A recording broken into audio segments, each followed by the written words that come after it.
l'émission Parole de femmes. Nous sommes depuis le début de la semaine avec notre invitée et notre amie Audrey Mac. Salut tout le monde. Alors, on a vraiment passé on a passé des bons moments déjà depuis le début de la semaine. Et hier, on a parlé de notre nouvelle amie qui s'appelle AXA, qui n'était pas une compagnie d'assurance, mais une femme conquérante. Et aujourd'hui, on va voir une autre femme qui s'appelle Yaël. J'aime l'appeler Jaël et j'aime lui donner des origines bretonnes. Mais selon Anne, elle n'en a pas. Donc, Yaël, cette femme hors du commun, cette femme courageuse, et Audrey a fait un petit jeu de mots, la femme clouée à la maison. Voilà. Si vous ne connaissez pas l'histoire, vous ne comprenez pas le jeu de mots, mais vous allez le comprendre d'ici peu. Donc, oui, tu viens de la voir. Donc, présente-nous cette nouvelle amie. Eh ben, ça se trouve dans Juge, chapitre 5. Et il dit « Bénie soit entre les femmes Yaël, femme de Héber », donc on voit déjà que c'était une femme qui était mariée, une femme mariée. Mais il dit « Bénie soit-elle entre les femmes qui habitent sous les tentes ». J'ai choisi Yaël parce qu'elle représente en fin de compte de nombreuses femmes qui sont, comme j'appelle, clouées à la maison, qui se sentent là, à la maison, elles ne peuvent pas sortir, que ce soit ou des enfants de bas âge, ou qu'elles elles prennent soin de familles, de personnes âgées. Et souvent, c'est ce que j'entends, des femmes qui se disent « moi, je suis clouée à la maison, qu'est-ce que je peux faire pour Dieu ?» Et donc, il y a un message pour vous, mesdames. Même si vous vous sentez clouée à la maison, Dieu veut vous utiliser. Parce que voilà, il y avait Yaël qui habitait sous les tentes, clouée à la maison. Et pourtant, quand il y avait l'ennemi d'Israël, Sisera, qui est venu, et même le roi d'Israël n'était pas arrivé à le vaincre, eh ben, il est tombé sous la main de Yaël à la maison. Et ça nous dit, et je lis le reste du verset qui se trouve dans Juge 5, il dit « Il demanda de l'eau, elle lui a donné du lait. Dans la coupe d'honneur, elle a présenté même de la crème.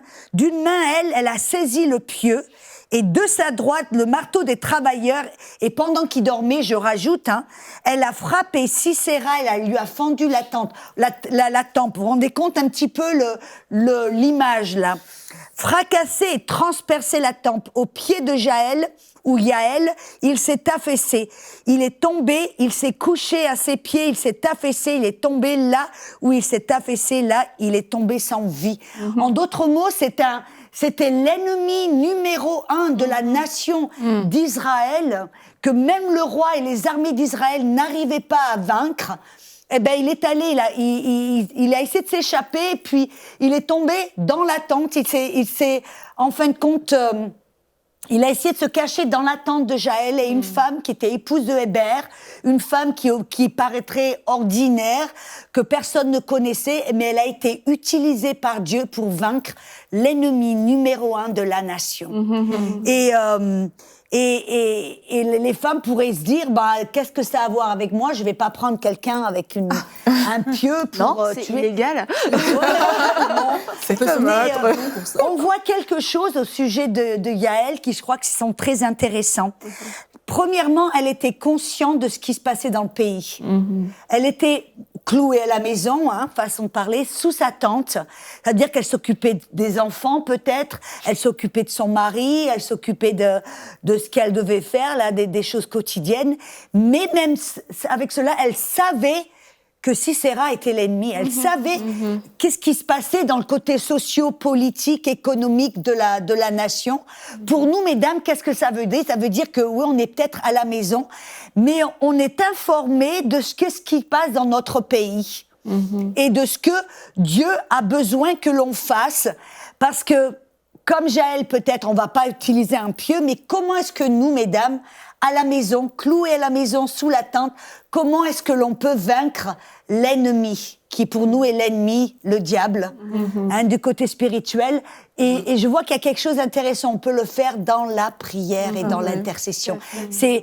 c'était pour nous notre outil une femme, parce que je rencontre des femmes, ce sont des petites grand-mères, ou ce sont des mamans qui ont des enfants, et puis elles se disent, ben moi, qu'est-ce que je peux faire? Je peux même pas quitter la maison pour aller parler à mon voisin. Je peux même pas aller, puis elles entendent même dans l'église, des fois il y a des réunions d'évangéliques, elles disent, mais moi je peux même pas partir de la maison parce que j'ai des enfants ou j'ai ceci, qu'est-ce que je peux faire?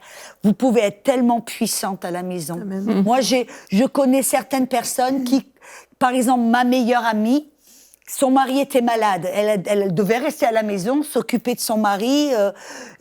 Mais c'est une des femmes les plus puissantes que je connaisse parce que elle prie, elle intercède et puis même si elle est à la maison avec maintenant l'ordinateur, elle se tient au courant de ce qui se passe là et ce qui se passe là-bas. Et puis elle sait, puis elle est à l'écoute de l'esprit.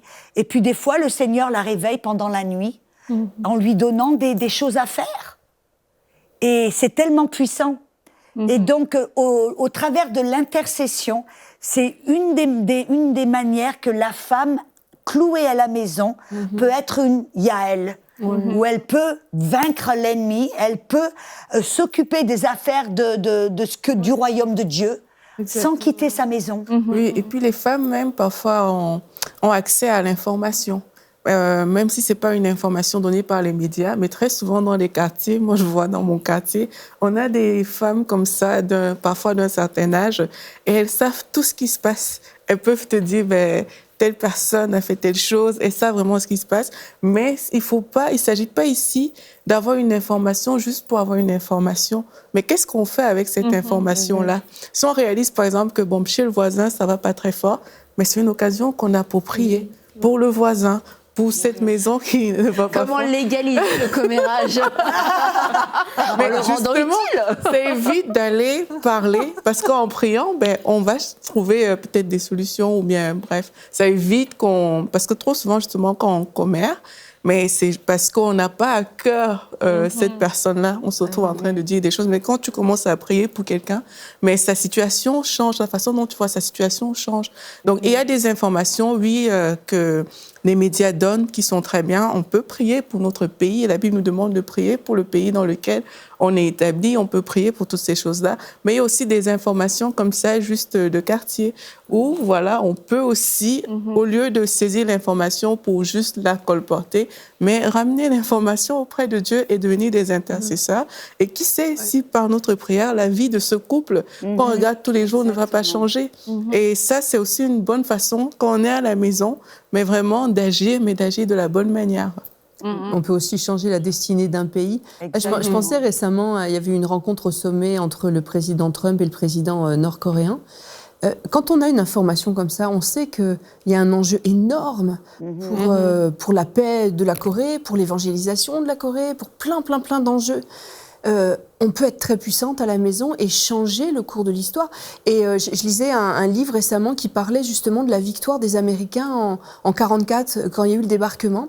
Mais il y avait toute une chaîne de prières aux États-Unis pour le débarquement. Et je veux dire, le débarquement a été une réussite, mais il se serait fallu de peu que ça bascule dans un fiasco complet. Mais sauf que Dieu était dans l'affaire parce qu'il y avait des dizaines de personnes qui priaient. Et les femmes chez elles, et c'était beaucoup de femmes qui intercédaient jour et nuit, qui priaient pour le débarquement de Normandie. Ils ont même dit que Hitler, il avait perdu cette bataille qui aurait dû lui tomber là. Ouais. Et ils ne comprenaient pas comment ça se fait qu'il ait perdu cette bataille. Et ils se sont rendus compte que c'était parce que des personnes qui priaient. C'est les chrétiens qui ont prié. Et ça, l'histoire telle qu'on l'enseigne dans les lycées, elle n'en parle pas. Mais il y avait tout un réseau de prières pour le débarquement de Normandie. Et les femmes, la plupart c'était des femmes, il n'y avait pas que des femmes, mais il y avait énormément de femmes qui priaient pour le débarquement. Et on peut comme ça infléchir même le destin non seulement d'une nation, mais du monde. Et quand on sait qu'il y a un enjeu, quand il y a eu la crise des missiles à Cuba dans les années 60, on était à ça de la Troisième Guerre mondiale, mais quand il y a des gens qui prient, on est capable d'infléchir les choses. Et je pense qu'on minimise beaucoup la puissance qu'on peut avoir sur nos deux genoux.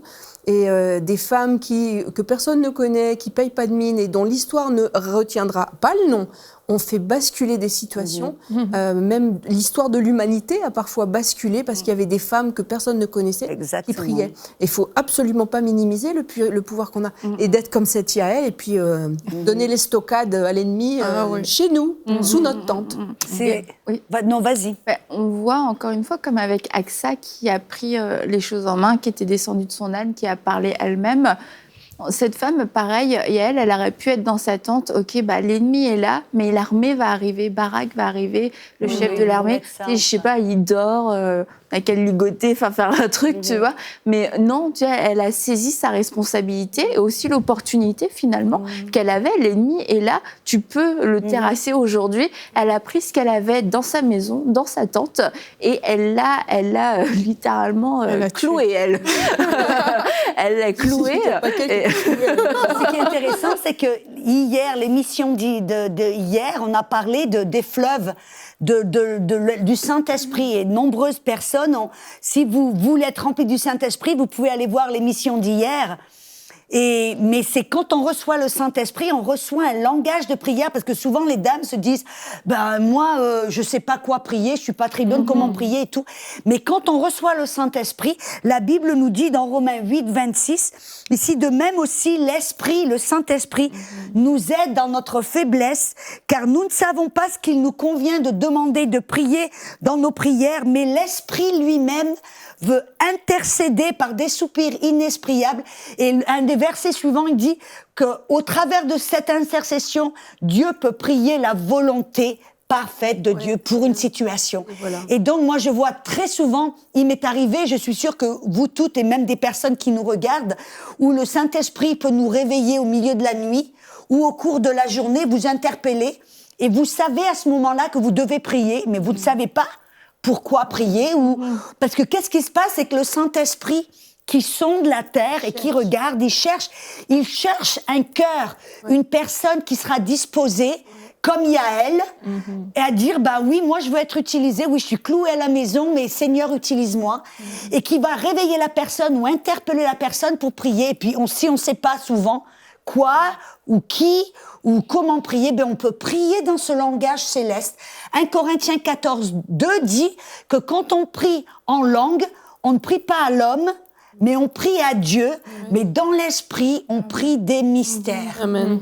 Moi, je me rappelle vraiment, quand j'étais toute jeune, j'avais commencé avec le Seigneur, et puis le Seigneur m'avait dit de partir aux États-Unis. J'avais fait mes valises, j'étais en route pour l'Angleterre, et quand je suis arrivée en Angleterre, j'ai vu ma sœur qui était le genre de personne qui aime parler. Et puis tout d'un coup, j'ai eu cette interpellation où je sentais que je devais prier. C'est comme un fardeau. On se dit, on sait qu'on doit prier, mais je savais pas quoi ou qui ou comment. Et puis je me suis dit, non, c'est pas grave, je prierai plus tard. Puis j'étais fatiguée, je me suis mis au lit, puis je suis tombée et je me suis réveillée le lendemain avec un coup de téléphone que mon papa était mort cette nuit-là. Qu'est-ce que c'était? C'était le Saint-Esprit qui avait revu la situation et qui voulait m'attirer pour prier pour mon père. Je remercie le Seigneur pour sa grâce, parce que je suis pas rentrée dans la condamnation. J'ai dit, OK Seigneur, mais aide-moi à ne pas faire la même erreur. Et c'est il y a quelques années de cela, j'étais à la maison, et puis pendant la nuit, mon frère avait été diagnostiqué du cancer du cerveau. Et j'étais à la maison, au lit avec mon mari, et puis à 2h du matin, tous les deux, on entend comme une porte qui claque. Pah! On se lève, on se regarde, on se dit, qu'est-ce que c'est? Et puis mon mari, l'homme américain, il va dans la maison pour voir s'il y a un cambrioleur, il prend son pistolet, puis il va partout. Et puis moi, j'ai dit, il revient, je dis non, fais pas, je sais qu'est-ce que c'est. C'est le Saint-Esprit qui nous a réveillés. Et puis je dis, il faut qu'on prie. Puis on a prié en langue. Et je savais que c'était pour mon frère. Et puis à un moment, la Bible dit qu'on peut souvent avoir l'interprétation de ce que l'on prie dans l'esprit. Et puis tout d'un coup, j'ai prié en langue, et je me suis entendue dire, au nom de Jésus, esprit de mort, lâche-le, sors de sa chambre, au nom de Jésus, pars, je te commande de partir. Ça m'a même étonnée. Bref, je vais raccourcir l'histoire, c'est que tout d'un coup, j'ai entendu le Saint-Esprit qui me dit « appelle-le au téléphone ». J'avais essayé pendant des mois d'appeler mon frère au téléphone sans résultat, sans succès. Et puis là, il me dit « va, appelle-le au téléphone ». J'ai couru dans la cuisine pour l'appeler. J'ai pris mon téléphone, il a répondu immédiatement. Bref, je lui dis « le Seigneur m'a réveillée pour prier pour toi ». Il me dit, ah ouais? Il me dit, oui, il me dit, le Seigneur veut mon attention, n'est-ce pas? Il avait refusé d'accepter le Seigneur, il n'était pas chrétien. Il disait toujours, non, moi, ça va, fais pas de soucis, tout va bien. Et puis là, je lui dis, le Seigneur m'a réveillée. Il me dit, ah, il veut mon attention, n'est-ce pas? Je lui dis, oui. Il me dit, je sais, il est dans ma chambre. Oh. Et le fait, c'est que j'ai appris plus tard, c'est qu'il m'a dit, donc j'ai prié pour lui, il a reçu le Seigneur là. Et j'ai appris plus tard que 10 minutes avant, il était mort. Il était mort, il s'était vu aspiré dans l'espace, il avait vu son corps allongé, mort, qui se faisait pipi même sur lui, qui était un détail intéressant. Et puis c'était aspiré. Et puis tout d'un coup, il est rentré dans son corps. Et 2 minutes plus tard, le téléphone sonne. Ouais. C'était l'œuvre du Saint-Esprit qui, là, toute seule, sous ma tente, entre guillemets, qui m'avait interpellée, réveillée pour prier pour que non seulement mon frère soit ressuscité, mais accepte le Seigneur. Et donc, je dis, les dames, elles peuvent être là, sous leur tente à la maison, clouées sans rien faire, mais vous pouvez être utilisées puissamment par Dieu. Moi, il n'y a pas longtemps, avant, j'étais allée en Suisse. Une semaine plus tard, cette amie dont je parlais, qui intercède, elle s'est fait réveiller pendant la nuit et elle a entendu le Saint-Esprit qui lui a dit « la guerre de la banque suisse ». Elle a entendu la voix qui dit « la guerre de la banque suisse ». Puis elle me dit « qu'est-ce que ça veut dire ?» Je n'avais jamais pensé. Et puis donc, on prie souvent ensemble. Le lendemain, elle m'appelle, on se parle et puis on a prié dans l'esprit en disant « la guerre de la banque suisse, qu'est-ce que c'est ?» On ne sait pas. 2 semaines plus tard, j'étais en Suisse et puis ça m'avait tellement interpellée. Je parle à quelqu'un en Suisse et je lui dis, il me dit, mais Audrey, il me dit, tu sais pas, il me dit, dans 10 jours, on est appelé à voter pour la banque suisse. Il y avait un truc pour la vente pour savoir si c'était la banque qui allait gagner tout le compte banque suisse, qui allait gagner tout le contrôle monétaire au lieu d'avoir des banques individuelles. Bref, c'est tout un truc et je sais que cette prière que le Saint-Esprit ça avait à voir avec ça. Et puis, il m'a envoyé des papiers pour me renseigner. Mais on voit là une dame qui était clouée à la maison et que le Saint-Esprit l'a utilisée pour prier quelque chose au sujet d'une situation nationale d'un pays à l'étranger. Mais on n'a pas toujours l'explication. Mais il faut être obéissant et le faire quand même. Au tout début de ma conversion, j'avais lu le livre de Demos Shakarian, Les gens les plus heureux de la Terre. Et dans ce livre-là, il y a des exemples comme ça. Une dame comme ça en plein milieu de la nuit qui a été réveillée pour prier pour une situation. Et puis ça a changé le cours de la situation. Et des fois, on ne le sait pas. Mais Reinhard Bonnke aussi raconte ça à un moment donné, au début de son ministère en Afrique. Il avait été atteint par une maladie grave. Il était au bord de la mort. Et il y a une petite grand-mère de l'église de ses parents, donc en Allemagne, qui a été comme ça interpellée par le Saint-Esprit pour prier pour Reinhard, qu'elle avait perdu de vue depuis des années, mais elle savait qu'il fallait qu'elle prie pour Reinhard. Et plusieurs années après, il a su que c'était elle qui avait prié pour lui, pour sa guérison. Donc des fois, on ne comprend pas, des fois on comprend, des fois on a la grâce de savoir pourquoi on a prié. Mais il faut être vraiment attentif et obéissant, pas se dire oh, c'est une idée comme j'ai eu. Non, c'est juste une idée, je sais pas, c'est moi qui ou j'ai bu trop de café, je sais pas. Mais il faut être obéissant parce que Dieu cherche qui va pouvoir utiliser comme instrument dans la prière pour des situations. Donc faut obéir, même si on comprend pas, faut obéir. C'est intéressant, dans Romains 8, on a vu que dans Romains 8, il dit que le Saint-Esprit va nous aider à prier quand on ne sait pas. Mais le verset 28, qu'est-ce qu'il dit? Et tout concourt au bien de celui qui aime Dieu. Et qui est appelé...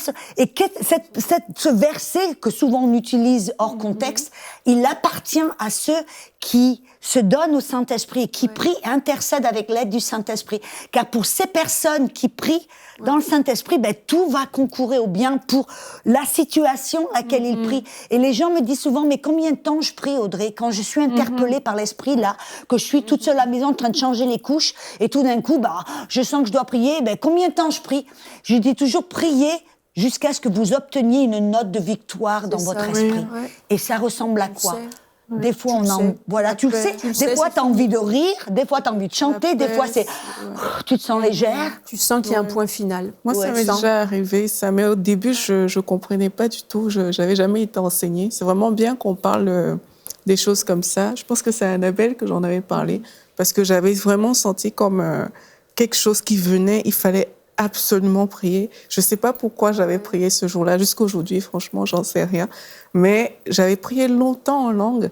Et après, il y a une paix comme ça qui s'installe. C'est comme si ton cœur devient léger. Et là, tu sais que c'est bon. C'est bon. La chose a été faite. La victoire. Exactement. Et moi, c'est cette paix-là qui avait caractérisé vraiment ce moment-là où ça va, c'est fini. La chose pour laquelle tu devais prier est faite, quoi.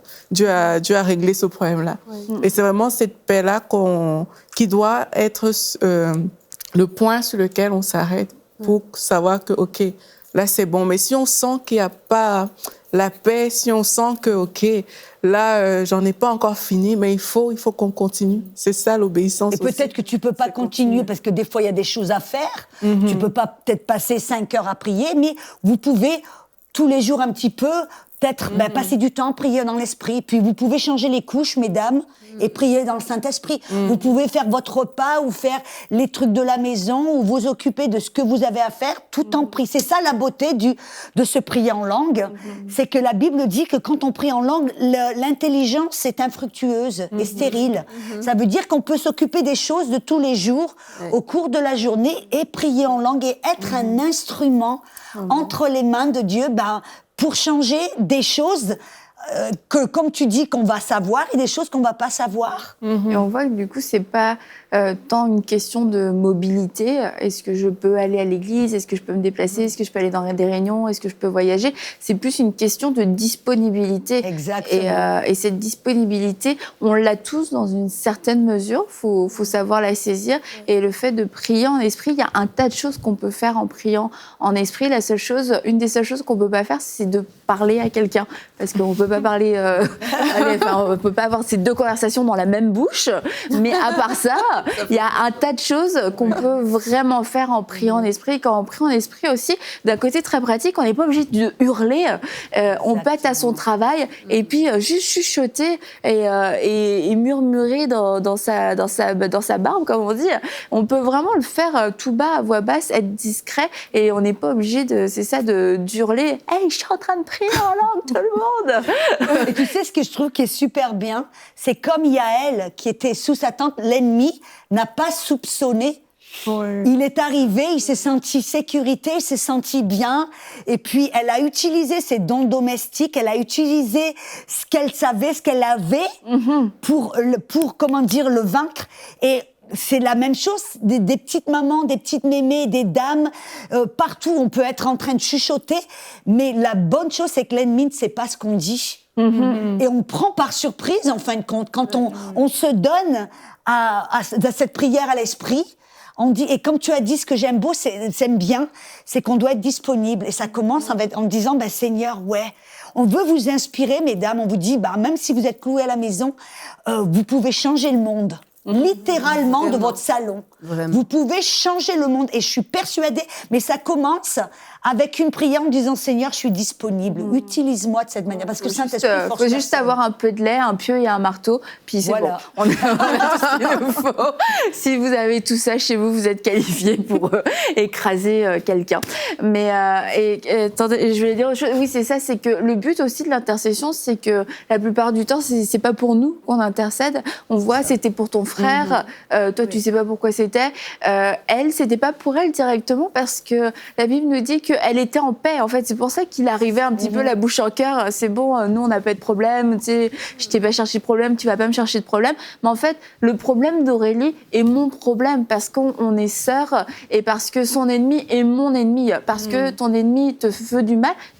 finalement, on est dans le même corps, le même camp, il me veut du mal à moi aussi. Et c'est pour ça que la disponibilité va aussi avec cette générosité qu'on a dans la prière, de dire, je me réveille, je me couche plus tard, ou je vais agencer ma journée différemment. Et c'est pas pour moi, c'est parce que je porte la cause de quelqu'un d'autre, de mon frère, de ma sœur. Et tu parlais des cancans, des potins, etc. Il y a ça, mais quelquefois on entend des nouvelles qui touchent notre cœur, mais de façon démesurée. C'est pas nos amis, c'est pas notre famille, mais t'entends cette nouvelle-là, ça te fait mal, comme si c'était ta propre fille, ta propre mère. Et en fait, c'est l'Esprit de Dieu qui nous interpelle et qui nous donne cette grâce et cette responsabilité de prier. Et c'est d'avoir cette générosité comme Yaël l'a eu, comme elle l'a eu, de se dire, moi, j'ai pas de problème avec, mais le peuple d'Israël a un problème avec. Donc, finalement, j'ai ma responsabilité et puis, ce qui aussi. peut motiver, c'est de savoir qu'il y en a d'autres aussi qui prient pour nous dans les moments où on est sur la sellette. Moi, il y a des fois, j'ai senti des temps de grosses attaques, puis d'un seul coup, plus rien. Puis moi, je dis toujours, merci Seigneur pour les gens que tu as fait se lever pour prier pour moi. Parce que je sais que quelque part, là, sur la surface du globe, il y a quelqu'un que l'Esprit a saisi pour venir lutter pour moi, alors que moi, j'étais complètement incapable, dans ce moment précis, de lutter pour moi-même. En tout cas, j'avais pas assez de force pour lutter pour moi-même. Mais je sais, puisque j'ai vu le résultat. Donc je sais, même si je connais pas le nom de la personne, je sais que quelque part, il y a quelqu'un qui a prié pour moi. Et je rends grâce à Dieu pour ça. Et ça me motive pour prier pour les autres aussi. Exactement. Et puis, tu voulais ajouter quelque chose? Oui, je voulais simplement, parce que très souvent, quand on parle d'intercession, de prière, oui, c'est vrai que des fois on prend ces moments à part où c'est intense et on prie, mais je veux mettre les gens à l'aise, même si vous êtes par exemple, je sais par exemple une petite maman qui vient d'avoir un enfant, d'accoucher d'un enfant, elle a peut-être un autre qui a 2-3 ans, elle va dire, moi j'ai pas vraiment trop le temps d'aller à genoux, de prier, d'intercéder, mais vous pouvez prier. La prière, c'est simplement communier avec Dieu en parlant, vous pouvez changer des couches et puis dire, oh Seigneur, je te remercie, j'ai entendu que ma voisine, elle a été diagnostiquée avec le cancer des poumons. Seigneur, je te remercie, tu la touches, tu la guéris, envoie vous pouvez prier comme ça alors que vous changez des couches et puis être tellement puissante dans l'esprit. Et je suis persuadée que pour des personnes comme ça qui se mettent à disposition du Saint-Esprit, on va arriver un jour au ciel où on va rencontrer des gens qui vont venir vers nous en disant merci. Merci. On le dit, mais comment? Moi, j'étais une petite grand-mère qui est restée clouée à la maison. Moi, j'étais une petite maman avec 5 enfants. Non, grâce à vous, vous avez prié, ma vie a été changée. Et oui. Avec Jérémy, il y a une dame d'un certain âge qui prie pour nous, qui s'appelle Marcel. Alors, Marcel, si tu nous regardes, je te dis merci pour tes prières. Et elle prie vraiment pour nous de tout son cœur. Elle reçoit des paroles du Seigneur, des paroles d'encouragement. Et c'est vrai, et ça, c'est une personne que je connais. Mais nous tous, il y a des gens qui ont prié pour nous.